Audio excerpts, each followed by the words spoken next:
양교의 합의에서 교육부에 신청했지만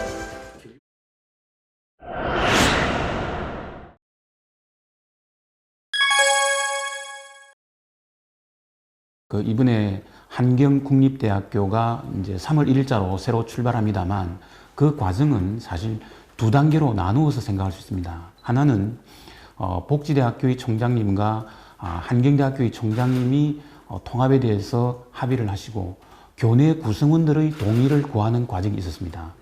2019년부터 시작되었습니다만 이후 양교의 합의에서 교육부에 신청을 했지만 교육부가 지역 주민의 반대가 있는 상태에서는 승인할 수 없다. 지역 주민의 동의를 구하라 라는 시기가 한 1년 정도 소요가 되었습니다. 그 이유는 안성에 있는 시민사회에서 자칫 한경대학교가 평택으로 이전하려고 하는 의도가 있는 거 아니냐라고 하는 불신을 극복하지 못했기 때문에 그렇습니다. 그래서 2기는 제가 2021년 10월 15일 날 총장으로 발령받고 계속 안성에 있는 시민사회와 함께 소통하면서 대학이 어떻게 발전할 것인가 같이 고민하고 진정성을 가지고 시민사회의 동의를 구하는 과정이었습니다. 그런 과정에서 통합 이후의 대학에 대한 발전 비전도 새로 정립하고 통합이 더 숙성되었다고 생각합니다. 그 제가 이번에 출범식을 할 때 반대대책위원장에게 감사패를 드립니다. 정말 진정성을 가지고 그 반대의 과정에서 이 통합의 정책이 더 숙성된 좋은 기회였다고 생각합니다. 그래서 크게 두 가지의 시기를 지나면서 통합까지 오게 되었습니다.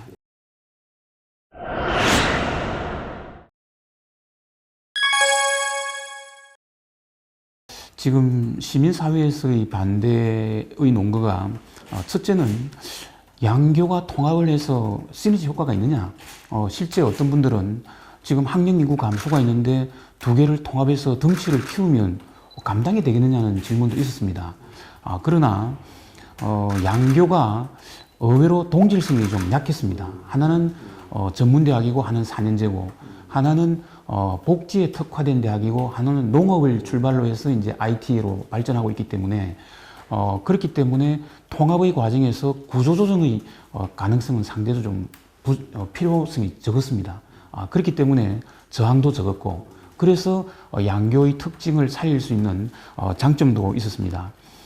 그 다음 또 하나 시민사회가 그 부정적 의식을 가졌던 것은 안성에서 발전해온 한경대학교가 평택으로 이전할 것이 아니냐라는 그 불신이었습니다. 이 부분은 끊임없는 시민사회와의 소통 그리고 그런 과정에서 새로운 어떤 발전 모형을 제시하는 것이 가장 중요했고 제 개인적으로 보면 제가 총장 되기 전에 교수를 하면서 안성에서 안성의제 20일 공동 상임의장을 한 8년간 했습니다.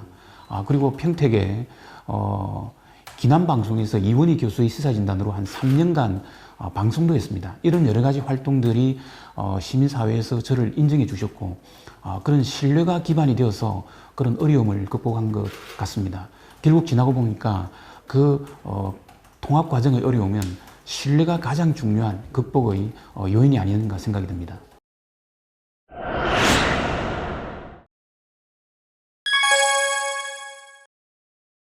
교명이라는 게 상당히 중요합니다. 과거 지방자치단체 통폐합할 때도 지명을 무엇으로 할 것이냐 때문에 결렬된 경우도 있습니다.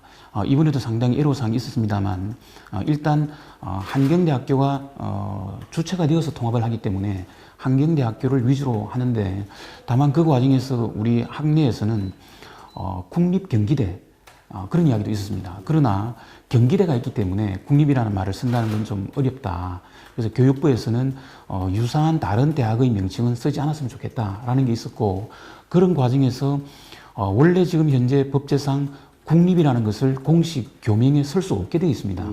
예, 쓸 수 없는데 2020년에 경상대학교와 경남과기대가 통합을 하면서 경상국립대학으로 승인해 준 적이 있습니다. 그래서 그것을 이어받아서 한경국립대학으로 국립자를 공식 교명에 넣게 되었습니다. 한경국립대라고 하고 나니까 줄이게 되면 한국대학이 됩니다. 결과적으로 홍보에도 좀 유리할 거라는 생각도 기대하고 있습니다.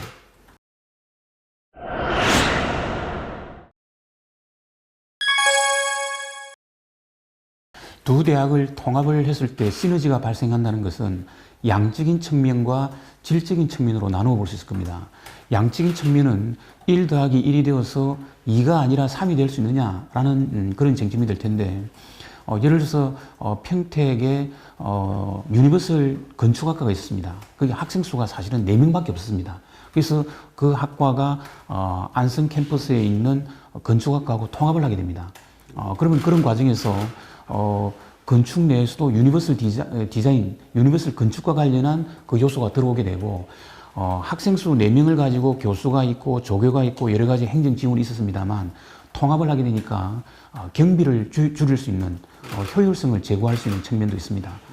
물론 이런 학과 전공뿐만 아니라 더욱 중요한 것은 총무, 기획, 교무 이런 행정 지원 조직은 2개를 둘 필요가 없기 때문에 하나로 간소화하는 과정에서 인력의 효율성을 기할 수 있고, 그래서 지금 현재 평택 캠퍼스의 중복되는 기능을 줄이게 되면 거기에 인력의 여유가 생겨서 한 30여 명 정도의 직원을 좀 폭넓게 재배치할 수 있는 그런 여력이 생긴 장점이 있습니다.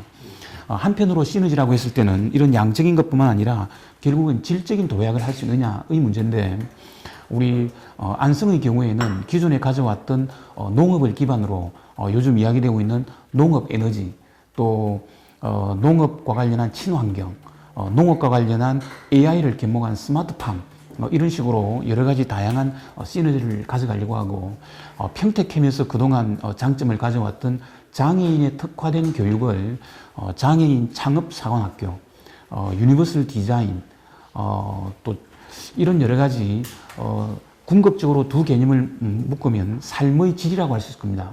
웰빙과 관련한 특화된 그런 대학의 교육과 연구로 가져가려고 생각하고 있습니다.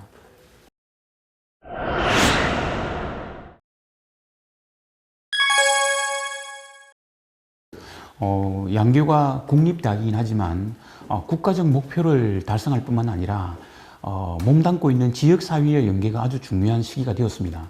더군다나 현 정부가 모든 고등교육이 대학이 지역사회에 필요한 산업구조에 적합한 인력을 양성하는 그 목표를 강조하고 있습니다.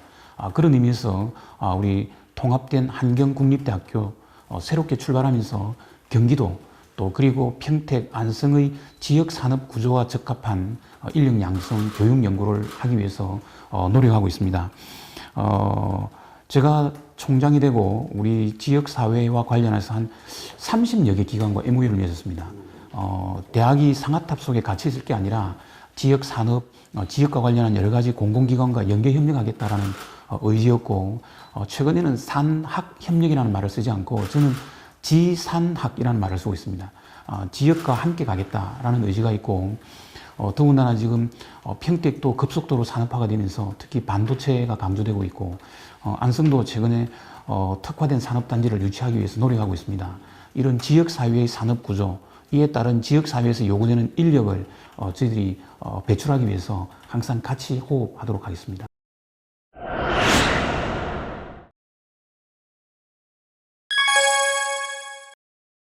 지금 우리가 거점대학이라는 용어를 쓰고 있는데 이건 법적인 용어는 아닙니다. 전국에 4년제 대학이 185개가 있고 국립대학교가 40개가 있습니다. 그 중에 충남, 충북, 부산, 강원 이런 어떤 시도를 좀 대표할 수 있는 규모가 큰 대학을 거점대학, 거기에 조금 작은 규모의 대학을 중심대학, 그리고 이제 해양대학과 같은 특수목적대학, 그리고 교원대학 이렇게 나누고 있습니다. 이렇게 본다면 우리 경기도에는 이번에 통합을 통해서 4년제 국립대학은 유일합니다. 그렇기 때문에 다른 지역을 대표하는 국립대학이라는 측면에서 보면 우리가 그런 거점 대학의 지위를 가져야 됩니다.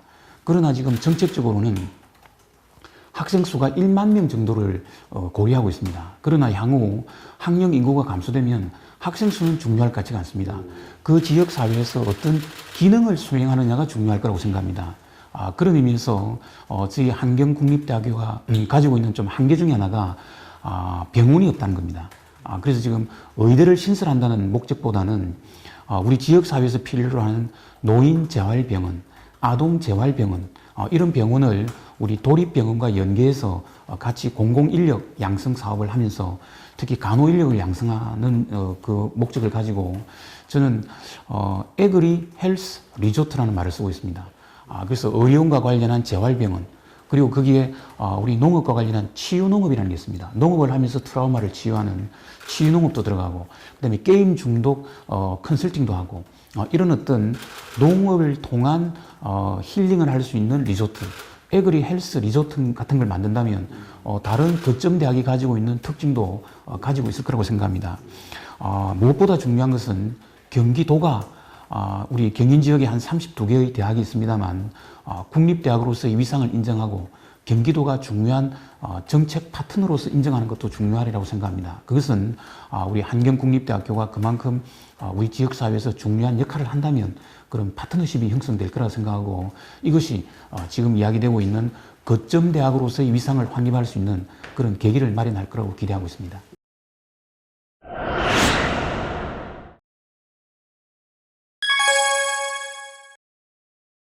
대학의 기능이라고 하면 흔히들 교육, 연구, 사회봉사활동 이런 것들을 많이 나열을 하고 있습니다. 그러나 그 중에 또 어느 것이 제일 중요하냐라고 한다면 저는 교육이라고 생각합니다. 대학은 기본적으로 미래 사회를 생각하면서 국가가 그리고 사회가 필요로 하는 인재를 양성하는 것이 가장 중요한 기능이라고 생각합니다.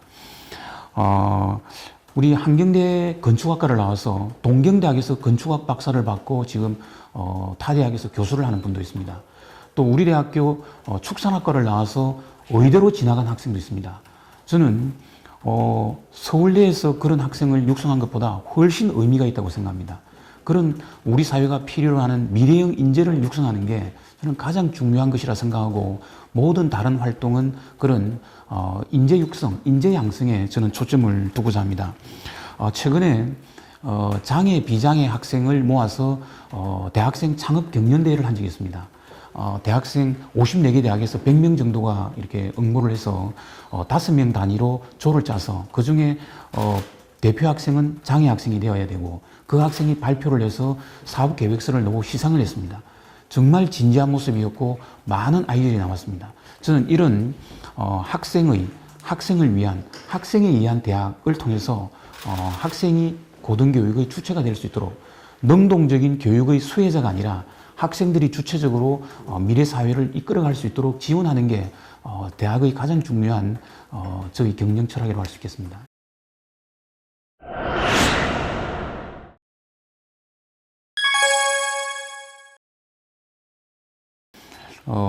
첫 번째, 제가 얼마 전에 우리 교수님들하고 토론을 하면서 이런 이야기를 한 적이 있습니다. 2033년, 10년 후에 우리 캠퍼스에서 이 공부하고 있는 학생의 숫자 비율이 어떻게 되느냐. 고등학교를 졸업한 숫자, 외국인 학생, 그리고 일반 시민들이 공부하고 있는 평생교육 했을 때 저는 고등학교 졸업생은 50%, 외국인이 30%, 그 다음에 평생교육 교육 수요자가 20%라고 생각합니다. 그러면 대학이 거기에 맞춰서 바꿔줘야 될 겁니다. 첫 번째가 중요한 외국인 학생입니다. 저희 한경대학교는 일찍이 농업과 관련해서 ODA 사업이라고 해서 개발도서국 지원 사업을 많이 했습니다.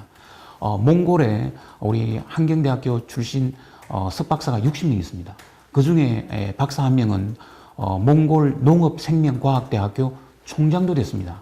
이런 외국과의 협력 사업은 계속해 나갈 것이고 특히 올해를 목표로 글로벌 창의 인재 학부를 만들려고 합니다. 거기는 정원외로 전부가 외국인으로 구성된 학생들입니다. 이런 외국과의 긴밀한 협조를 통해서 캠퍼스의 글로벌화, 이것이 학령 감소 시기에 우리가 대응할 수 있는 하나의 방법이 되리라고 생각합니다. 물론 모두가 우리 한국에 오는 게 아니라 온라인과 오프라인을 겸용하려고 합니다. 예컨대 일정 강의는 온라인으로 그 나라에서 듣고 실험 실습은 우리 한국에 와서 서머 캠프로 한 2주간 하고 학점을 주는 이런 방식을 통해서 외국인 학생을 확대하려고 합니다. 그리고 두 번째는 앞에 말씀드린 평생교육 수요자입니다.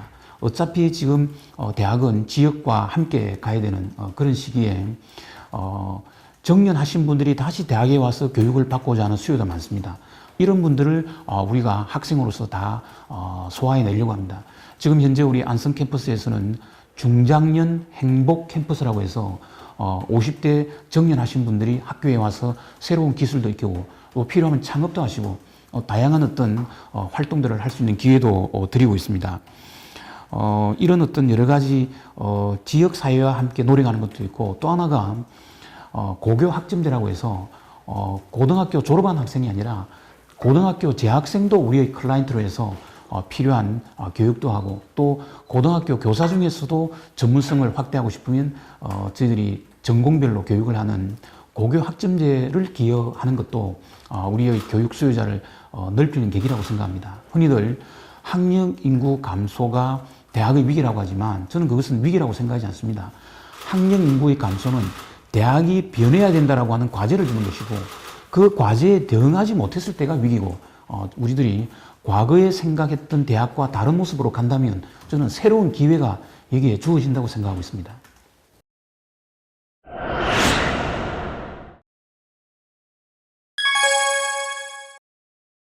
아주 중요한 내용입니다. 저희들이 통합의 과정에서 시민사회의 신뢰를 기반으로 해서 출발했기 때문에 시민사회 협력은 강화할 생각입니다. 우리 안성캠에 있는 지역문화복합관은 주민들에게 완전히 개방했습니다. 스포츠 시설을 다 와서 이용하도록 하고 있습니다. 우리 공도의 광덕초등학교 학생들을 학교에 초빙해서 대학의 시설을 이용하기도 했습니다. 지금 안성은 지금 상당히 속도를 내고 있는데 평택도 마찬가지입니다. 평택에 지금 드론 교육장은 상당히 잘 되어 있습니다. 드론 교육장, 그 다음에 또 그게 바리스타 과정, 이런 과정들을 지역사회에 개방하겠습니다. 그리고 거기에 앞으로 평생학습관 산학협력단들이 만들어지면 평택에 있는 공공기관 또 평택에서 스타트업 기업들이 있다면 학교에 와서 같이 교수님과 같이 연구도 할 수 있기 때문에 우선 첫 번째 캠퍼스를 개방하겠습니다. 그리고 대학에는 다양한 전공의 교수와 전문가들이 있기 때문에 시민사회가 힘들어하는 여러 가지 사회 문제에 대해서 같이 협력할 수 있는 기회들을 만들겠습니다. 그래서 향후 다양한 주제별로 지금 평택이 발전하는 과정에서 다양한 물류라든가 이런 그 발전의 계기가 있을 때 지역사회와 학교가 함께하는 포럼들을 만들어서 지속적으로 같이 세미나도 하고 같이 고민하고 정책 개발하는 그런 모임들을 활성화하도록 하겠습니다.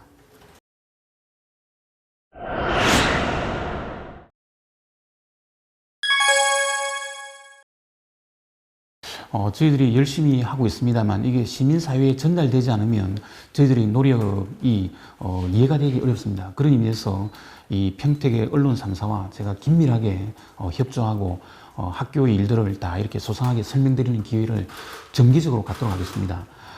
저는 행정학과 교수로 있으면서 다양한 시민활동을 했기 때문에 시민사회에 대한 이해도는 나름대로 가지고 있다고 생각합니다. 이것을 실천해서 같이 하겠습니다. 제가 총장이 되면서 이번 우리 발전 비전의 9호를 열린 대학, 함께하는 대학, 그렇게 해서 미래로 가는 대학 이렇게 했습니다. 이 속에 저희 시민사회와 함께 하겠다는 저희 의지가 녹여져 있다고 생각합니다. 그것을 모아서 제가 원 HKNU, 하나가 되는 환경국립대학이라고 했습니다. 시민사회하고도 제가 늘 소통하고 함께 하겠습니다. 이런 저희들의 진정성을 믿어주시고 우리 시민사회에서도 격려해 주시고 지지해 주시기를 부탁드립니다. 감사합니다.